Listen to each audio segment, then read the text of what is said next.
आज हम आपको उस बाजार में ले चलेंगे जहां भूत बिकते हैं। चौंकिए मत, आपने बिल्कुल ठीक सुना।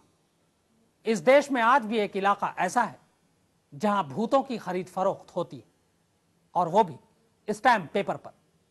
तो आइए मेरे साथ और देखिए कि भूतों की मंडी में उस भूत का कारोबार कैसे होता है जो ना खरीदने वाले को दिखाई देता है और ना ही बेचने वाले को।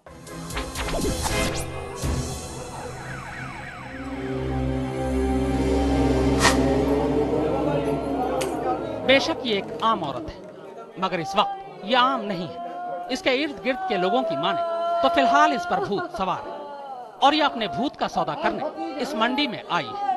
भूत सीधा है या खतरनाक, कीमत उसी हिसाब से तय होनी है।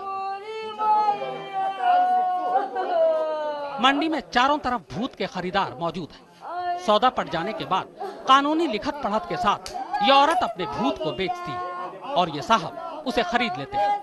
भूतों की इस खरीद फरोख्त के बारे में स्टैम्प पेपर पर लिखी इबारत इस बात की गारंटी है कि अब भूत दोबारा इस औरत के करीब नहीं फटकेगा। ऐसा भी होता है गारंटी, एक बार आपने प्रेतात्मा उसने पंडित जी को दे दिया, वापस नहीं जाएगा? अरे वो तो जाए या न जाए, वो तो उसका विभ्रम आत्मा ही है।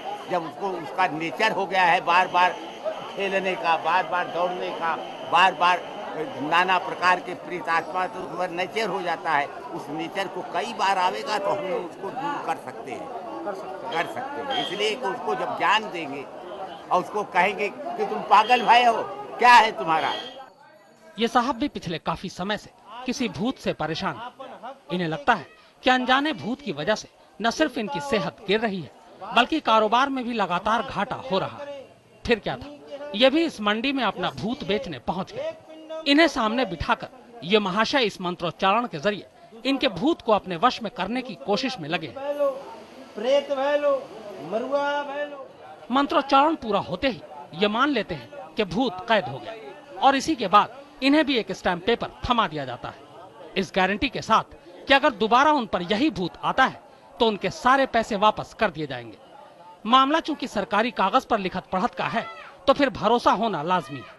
इसके लिए संतुष्टि के लिए कुछ कागज स्टैम्प पेपर पे लिख के रिटर्न में भी, लिखित में भी देते हैं? हाँ, लिख करके देते हैं कि अब आज से इसलिए देते हैं कि फिर हमारे जगह पर दूसरा कोई ऐसा दुष्ट न मिल जाए, करे तो तुम्हारा भूत उखड़ गया है, इसलिए लिखते हैं कि उसी खर्च में तुम्हारा काम बना देंगे।